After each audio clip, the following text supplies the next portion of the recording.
May maliit na panaderya na sumulpot sa bukana ng baryong aking kinalakhan. Ito ang nagpakilala sa aming panlasa ng butse vanilla. Isang tinapay na kasing laki ng nyog, bilog at may malinamnam na palamang vanilya. May kamahalan ng naturang tinapay, 50 sentimo. Hindi makatarong ang ipagpalit sa lata ng sardinas na 3 sentimo at sa isang salop na bigas na 20 sentimo. Bagamat may kamahalan, marami pa rin bumibili ng tinapay sa naturang panaderya. Halos lahat ay may kaya, at paminsan, pinipilit bilhin ng tulad naming maralita. Ang butse vanilya, ang pangalawang bagay na naghatid sa buhay namin ng tamis ng mga panahong iyon. Ang una ay ang kalayaan. 3 taon na rin lumaganap ang karimlan bago natalo ng hukbong Amerikano ang mga Hapon na sa aming bayan ay nanakop. Nang tumapak sa aming bayan ng mga Hapon, ay pinatay nila ang apoy ng pag-asa sa puso ng mga tao sa aming lugar.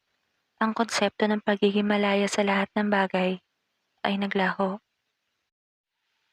Sa unang 2 buwan, nagkulay dugo ang lupa. Nagkalat ang mga pamilyar na muka ng bangkay sa paligid. Na nakita mga talampakan at binti namin kakatakbo upang magtago. Nakakabingi ang tunog ng kanilang mga armas.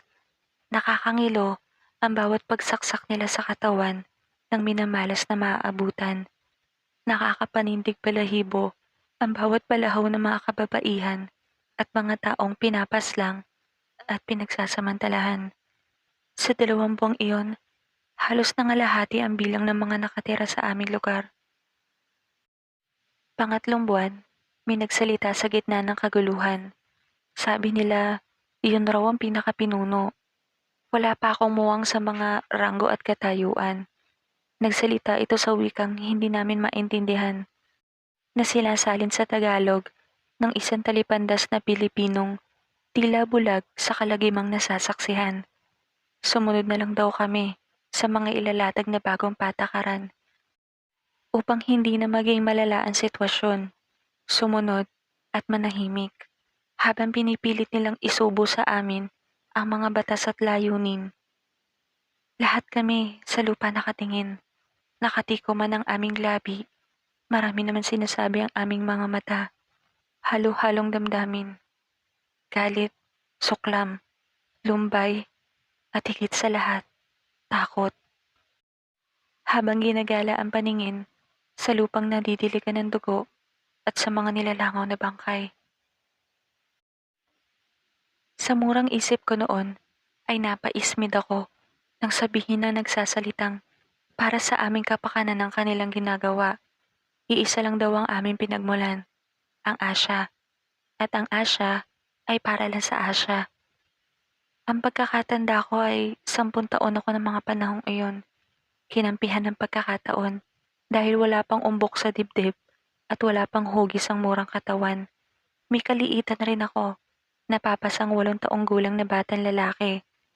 Isa ako sa ginupitan ng panlalaking wangis at pinagsuot ng mga barong panlalaki upang itago ang tunay kong kasarian.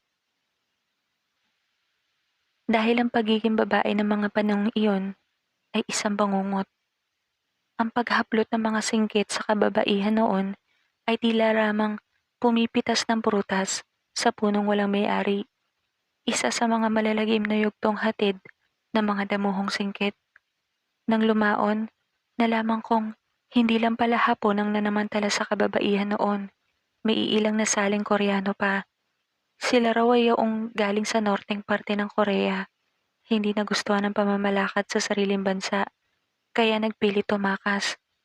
May ilan na napadpad sa bansa ng Hapon, binigyan ng papel para sa digmaan at sinaman dagdag puwersa upang manakop. Sa wari ko ay tila ba hindi sila nakaramdam ng pag-ibig sa lupang pinagmulan. Hindi nakaranas ng haplos na mapagmahal na ina. Sapagkat ang nakita kong trato nila sa kababaihan noon ay nakakasuka. Bagamat hindi kasing lupit ng unang 2 buwang karahasan na pinaranas nila sa amin, napakahirap pa rin magpatuloy. Ang inaani sa bukid at ilang ari-arian ay kanilang kinakamkam. Wala kaming magawa kundi manood at magpaubaya. Natutong maging sakim ng ilang tao para sa sariling interes. Nagtago ang mga babae at naging pang-araw-araw na tanawin na lang ang pagkitil ng buhay sa mga kababaryo kong hindi gusto ng mga singkit ang gawi at sagot. Ano pat tila kami nabunutan ng tinik sa dibdib nang matalo sila ng mga Amerikano. Tinulungan kami ng mga puting muling bumangon at paunti-unti ay nagsimula ulit kami.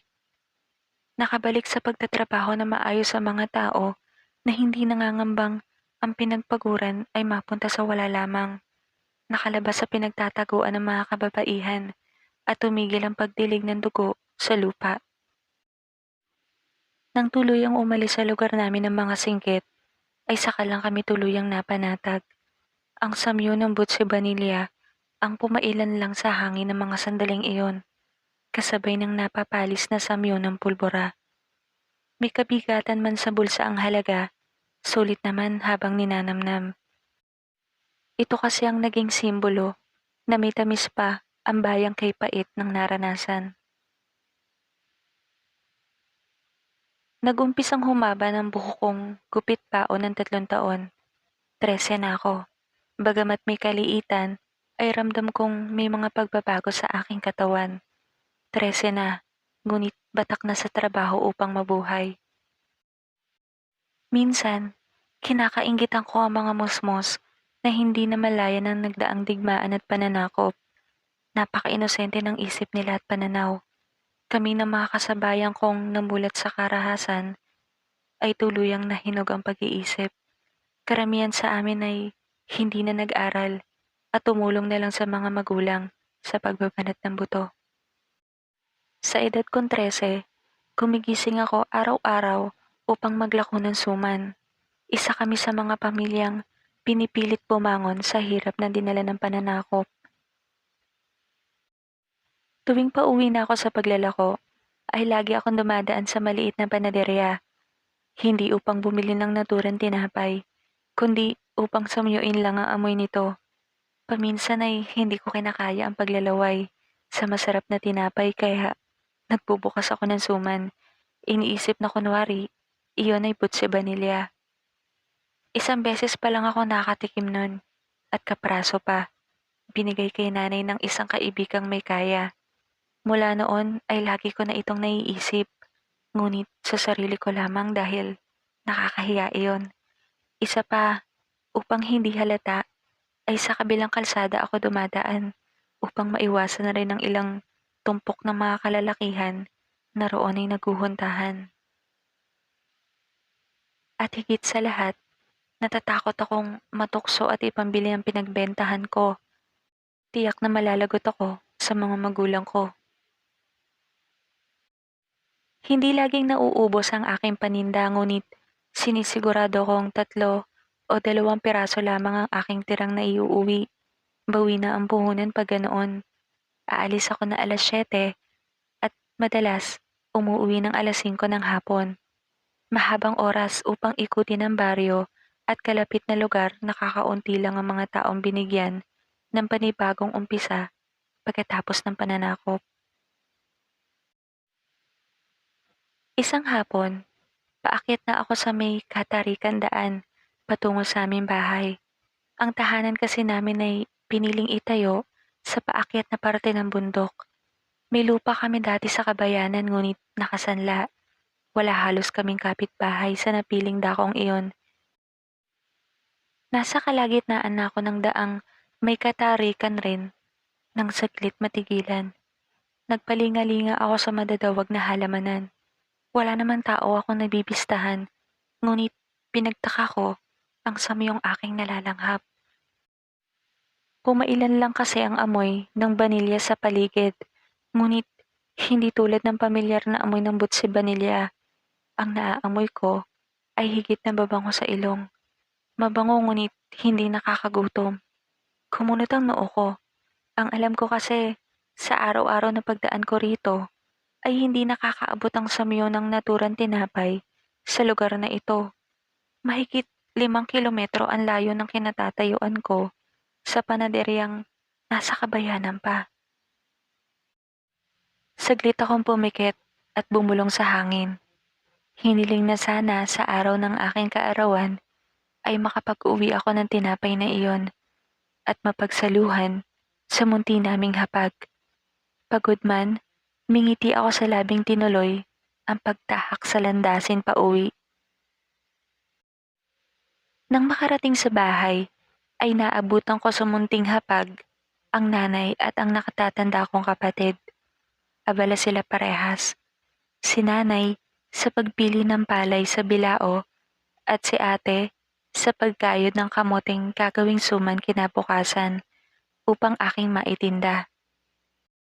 Sinabit ko sa dingding ang bilaong lagi kong susong at lumapit. Tila wala lang sa kanila ang paglapit ko. Inabot ko ang isang kamay ni nanay upang magmano at iabot na rin ang kinita ko sa maghapon. Walang imik na tinanggap lang nito ang mga pesetang binigay ko at binulsa sa saya. Ni hindi lumipat ng mata nito mula sa palay na pinipili patungo sa akin. Gayon rin si Ate Resita at sanay na ako ron. Sa pamilya, madalas hangin ako kung kanilang ituring. Wala pa sa bahay si tatay. Marahil ay nasa bukid pa, nangangamuhan, dahil nakasanla pa ang aming lupa. Walang kasiguraduhan ng pagbawi. Maaga yatang nakauwi si nanay sa pagsisilbi bilang katulong sa isang mayaman na angkan sa kabilang bayan. Kaming tatlo lamang ang lumalabas ng bahay upang magbanat ng buto. Si ate kasi ay may 2 sakit, trauma at katamaran. Ayaw nitong lumabas kung hindi kailangan. Ayaw nitong makihulibilo sa maraming tao, lalo na sa lalaki. Muntik na kasing napastanganin ito ng isang singkit. Mabuti na lamang at naroon sa paligid si tatay at ang matalik nitong kaibigan na si Manggado. Kanya-kanyang paraan noon kung paano itatago ang babaeng miyembro ng bawat pamilya. Ang naisip ni tatay ay humukay ng balon na hindi kalaliman sa ilalim ng silong ng aming bahay, dati noon sa kabayanan. Ang lalim ay sapat upang makatayo at makaupo si ate at si nanay. Tinakpan ito ni tatay ng tabla at mga dayami bago pinakawalan roon ang napakaraming manok. Matatalino ang mga hayok sa lamang singkit dahil alam nila ang ideyang pagtatago ng mga kababaihan. Lahat ng nakikita nilang maaaring pagtaguan ay tinutusok nila ng bayoneta o pinapaulan na ng bala. Hindi naman natuklasan ang ginawang paraan ni tatay ngunit isang araw, hindi napigilan ni ate na lumabas sa balon upang maglinis ng katawan. Malakas raw ang kanyang buwanang dalaw kaya nagpumilit itong maglinis. Nagkataong pabalik na ito nang matsyempohan ng isang solong singkit na nagroronda. Bago pa ito makaladkad, ay napagtulungan na nila tatay ang singkit at napatay. Agad na binaon sa lupa. Mula noon, hindi na komportable si ate sa lalaki, puwera kay tatay at kay Manggado. Tumungo ako sa banggerahan at sumadlok ng tubig sa banga, uminom, bago umupo sa malapit na bangko at minasahe ang mga namimintig na binti. Nang dumating si tatay, nakabusangot ang mukha nito at mainit ang ulong sinabit ang salakot sa dingding bago tumingin sa akin. Loretta, ikano mo nga ako ng kape? Utos nito. Lihim akong bumuntong hininga tumayo. Tumalima rin naman. Sa unang pagkakataon, nagtaas ng tingin si nanay mula sa mga palay na pinipili. Tinanong kung bakit masama ang timpla ni tatay. Sumagot naman ito. Sigado kasi. Nagyakag kay Aling Nora para sa serbesa. Sa wari ko ay sagot niya. Sa huli pala ay ako rin ang magbabayad. Pinigil kong bumuntong hininga habang nilalapag sa hapag ang kinanaw kong kape. Bago tumungo sa isang sulok at sumalampak, muling minasaya ang mga hita. Oh, edi nabawasan ang kinita mo ngayon. Walang anumang sagot ni nanay. Napapikit ako. Natural. Nalalaman mo namang kakunat ni Aling Nora at ayaw nun magpautang. Masama pa rin ang loob na wika ni tatay. Alam kong hindi sa inis kay Manggado ang kinakasama ng kanyang loob, kundi ang pagkabitin sa alak. Hindi siya maaaring kumuha kay Aling Nora dahil malaki magpatong ang matanda ng tubo. Reputasyon ni Aling Nora iyon. Kilala siyang gahaman. Sigado kasi, panayang yakag. Wika muli ni tatay habang inaabot ang tasang sarten. Napapikit ako. Sinapo ang sentidong tila may mga ugat na pumitik. At marahil, dala na rin ng pagod, hindi ko maiwasan sumagot. Bakit ho kasi naniniwala kayo kay Manggado? Simula't simula pa lamang ay wala na iyong pera sa bulsa. Di mapigilan sagot ko. Dumagongdong ang kawayang sahig. Sanhi ng mabibigat na paghakbang ni tatay papunta sa akin. Isang sampalan tumulig sa aking kamalayan. Bumiling ang mukha ko sa lakas. Nakapikit na sinapo ko ang namanhid na pisngi. Nang idilat ko ang mata, ay nakita kong nanggagalaiti si tatay habang dinuduro ako. Nagmura pa. Hindi raw porket isa ako sa mga kumakayod upang magkakwarta ang pamilya ay may karapatan na akong sumagot. Napatingin ako kay ate at kay nanay na saglit lang akong nilinga bago tinuloy ang kanilang ginagawa. At sanay na ako ron. Hindi ko minsan mapigilang salungatin ang kasinungalingan nila at tuwing ginagawa ko iyon, hindi naman nila mapigilang hindi ako saktan. Alam kong mali ang sumagot sa matatanda. Minsan sinabi sa akin ni nanay dati nung bata pa ako na ang bata raw ay nakikita lamang at hindi naririnig. Ngunit ang itama ba ang mali ay masamang bagay? Kung masamang gawi iyon, ano ang mabuti? Masama ang loob ko, ngunit hindi iyon dahilan upang hindi ko sila saluhang maghapunan. Alam ko kung gaano kahirap kitain ang salapi. Ako rin naman ang manghihina. Kailangan ko ng malakas na katawan. Minsan, narinig ko si tatay na ang paglalako na lang ng suman ang siyang silbi ko. Hindi ako makatulog ng gabing iyon. Pantatlong biling ko sa banig na kinahihigaan ay napaigik ako. Nakaskas kasi sa una ng pisngi kong magapa. Naramdaman kong bahagyang uminit iyon, kaya maingat akong bumangon sa pagkakahiga. Saglit na nilinga si ating malakas na humihilik di kalayuan sa akin. Tahimik ako naglakad, tinungo ang pinto at lumabas sa maliit naming silid. Tinungo ko ang banggerahan. Inabot ang pranelang nakasipit sa gilid ng dingding at binasa ng tubig na galing sa banga. Maingat na dinaiti sa magampisngi. Nilinga ko ang dalawang pintong silid. Maagang natutulog si tatay at nanay dahil madilim pa lang, umaalis na sila patungo sa kani-kanilang trabaho. Muli akong kumuha ng malamig na tubig sa banga. Ininom iyon.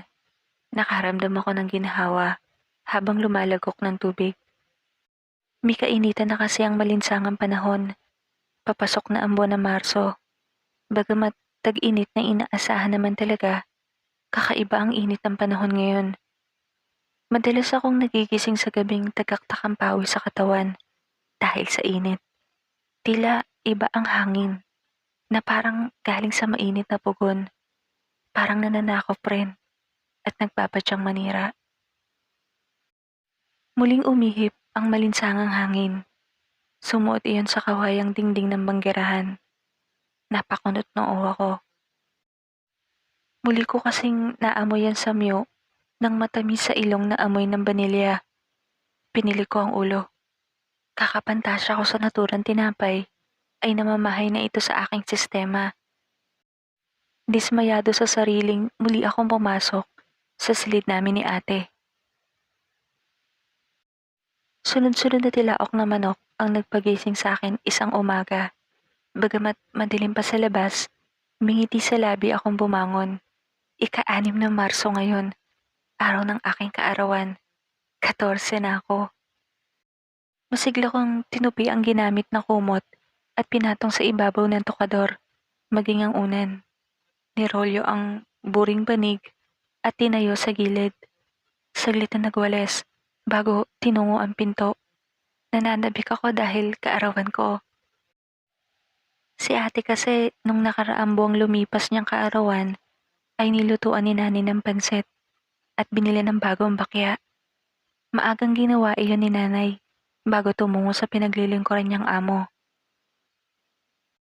Una kong tinuon na mata sa hapag pagbukas ko ng pinto, ngunit napalis ang ngiti ko nang ang tanging laman lang ng lamesa ay ang bilaong ako na lang ang hinihintay. Oh, ano pang hinihintay mo riyan? Mag-almusal ka na at gumayak upang maging kwarta na ang mga sumang ito. Repeke ng busagrang bibig ng ate ko. Nanlulumon tinungo ko ang banggerahan. Sumadlok ng tubig at naghilamos. Pagkatapos ay mabilis ang nagpunas ng muka. Bagamat nanlalabo ang mata sa luha, ay nakuha ko pa rin ang sipilyo. Dinawdaw iyon sa garapon ng asin. At mabilis ang ring naglinis ng ngipin at ng bunganga. Bilis-bilis, senyorita. Hindi ikaw ang hihintay ng mga tao sa bayan. Tungayo pa muli ng ate ko. Marahas ko siyang nilingon at nalilisik ang matang tinitikan. Tumaas lang ang kilay nitong tumalikod. Bumaba. Pumunta sa likod ng bahay na siyang taniman niya ng mga halaman. Naghain ako ng almusal sa sarili.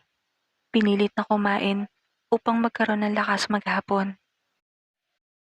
Malapit nang lumaganap ang dilim sa kalangitan, ngunit 6 na pirasong suman pa lang ang nababawas sa 30 suman na aking nilalako. Nag-umpisa ako mangamba. Kung saan-saan ako napadpad, sa maliit na simbahan, sa karatig baryo, at sa munting plaza, kukonti lang ang mga taong naglisaw. Walang bumibili kahit na pilit ako nag-aalok. Ang pangamba ko ay lalong sumidhi na mag-umbisang maging kahil ng araw at paligid. Maya-maya lamang, kakalat na ang dilim. Lulugo-lugo naglakad ako pa uwi. Kung susumahin ay aabot ng 2 piso ang mapapagbentahan ko sana ng mga suman.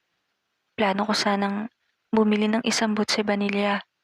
Ikakatuwiran ko na lang nakaarawan ko kung sakaling magalit sila nanay. Ngunit hindi na ata iyon matutupad sapagkat pakalat na ang dilim at marami pa ring laman ang bilaong aking susong. Umihip ang maalinsangang hangin. Muling naamoy ko ang samyo ng banilya habang tinatahak ang matarik na daan patungo sa aming tahanan. Kung dati ay napapangiti ako pag nasasamyo ko iyon, ngayon ay tila gusto kong umawa sa sama ng loob. Magkakanang suman. Isang tinig ang naulingan ko mula sa aking likuran. May ngiti sa labi akong pumihit upang sumagot ngunit hindi ako handa sa kakisigang sa aking mata ay bumulaga. Ang gininto ang mata na tila tumatawa. Ang una ko nasilayan. Napalunok ako. Tila tumigil ang sandali.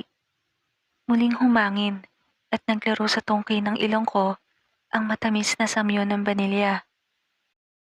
Nakalimutan ko yatang kumurap. Tila napako ako sa kinatatayuan. Humigpit ang hawa ko sa bawat gilid ng bilaong aking susong. Ang lalaki naman ay sa mata ko rin nakatitig. Hindi nakangiti ang manipis at kulay maputlang rosas niyang labi ngunit Ang kanyang mata ay tila sinasalamin ng kasiyahang hindi maisatinig ng tikom na bibig. Hindi ko maintindihan ngunit nag-umpisang magrikodon ng puso kong tila nakakabingi ang tibok. Saglit ako nag-alala kung naririnig niya ba iyon sapagkat unti-unting sumisilay sa labi niya ang isang matamis na ngiti. Kako, magkano suman? Muli niyang wika. Suman, magkakano nga ba ang tinta kong suman? Tanong ko sa sarili. Mahinang tawa ang pinakawala ng lalaki. Pinutol nito ang pagtitig sa akin at inilipat ang mata sa bilaong aking susong. Saka lang ako natauhan. Tinikom ko ang labing nakangangapala na hindi ko namamalayan. Pumikit ako saglit at nailing bago muling natagpuan muli ang aking dila. 3 sentimo ho. Halos pabulong kong sagot. Tila nanuyo ang aking lalamunan habang sinisipat ng estranghero ang bilaong nakapatong sa ulo ko. Bibilhin ko lahat.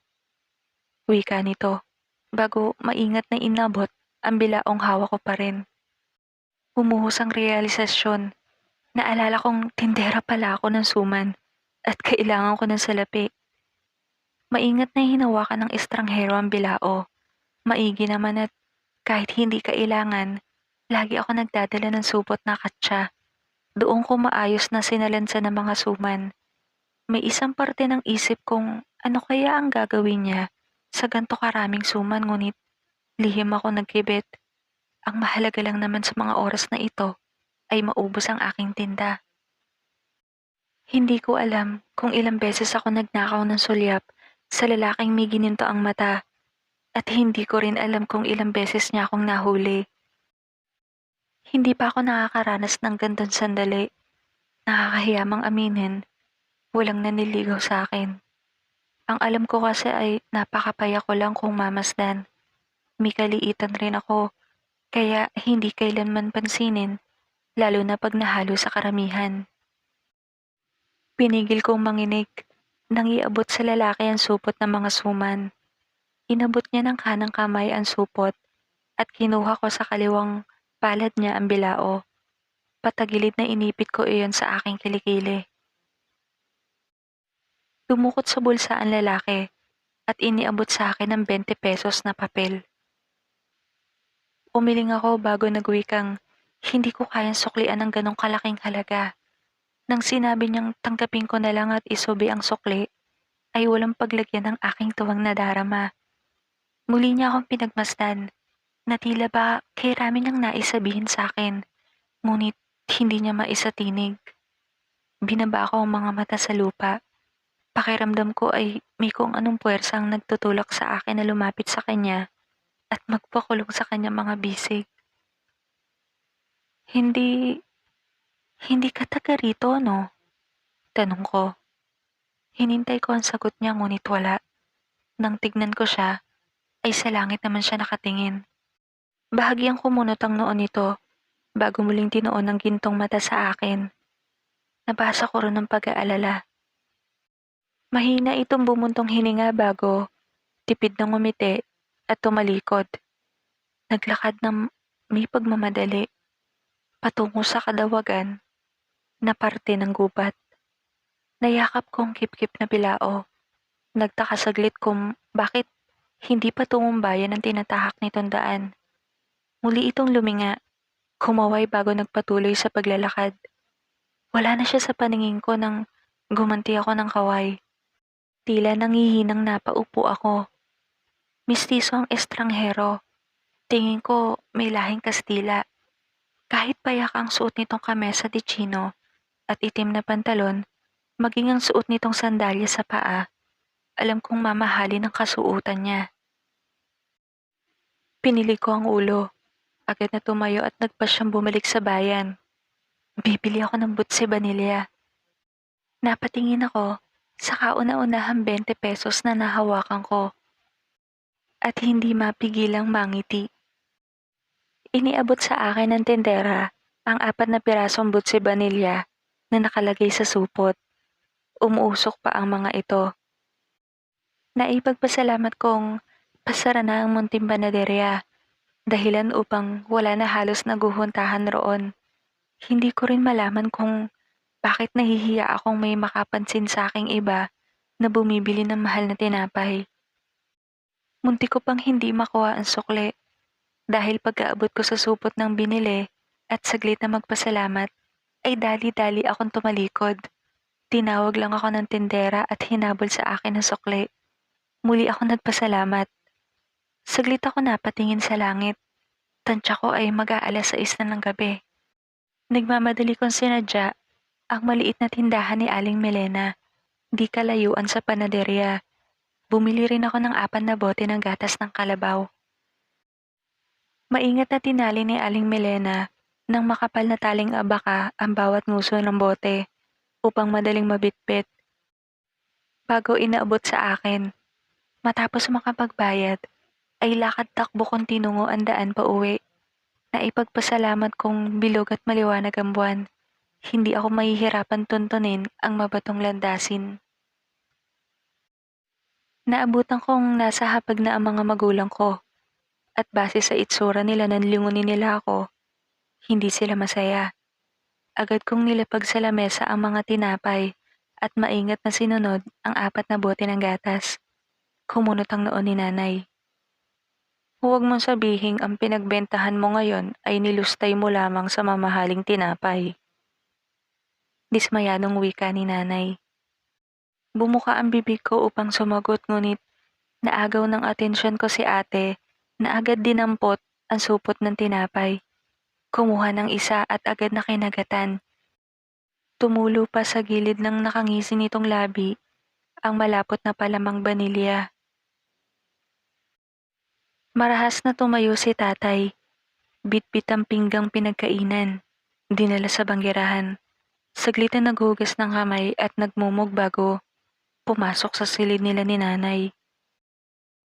Agad kong dinukot sa bulsa ng suot kong saya ang sukli ng 20 pesos at inilapag sa lamesa. Tila nakahinga na maluwag si nanay nang makita ang sobra-sobrang peseta at pisong nasa hapag, maging ang 35 pisong papel. Inaasahan kong magtatanong siya kung saan kamay ng Diyos ko nakuha ang ganong kalaking halaga. Ngunit wala. Dinampot lang nito ang lahat ng sukle at pumunta na rin sa banggera. Inulit ang ginawa ni tatay at pumasok na rin sa kanilang silid. Nanlulumo akong napaupo sa bangko.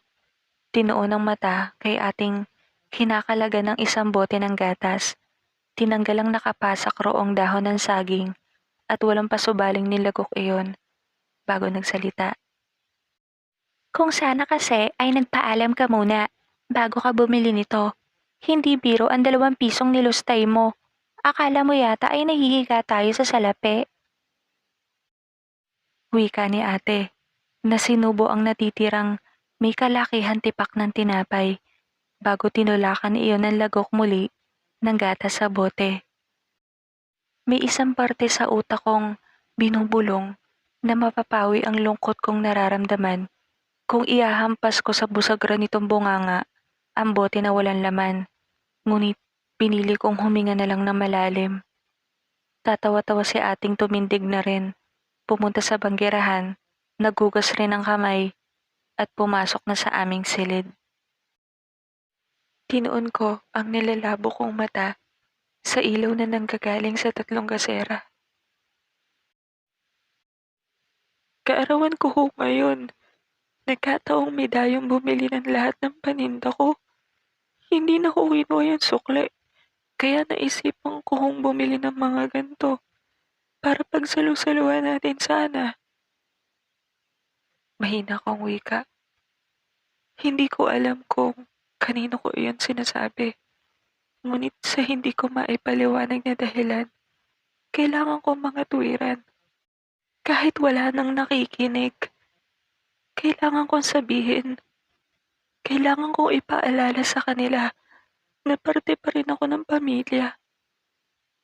Bakit naman ganun? Bakit kahit kunwari, hindi nila ako subukan tanggapin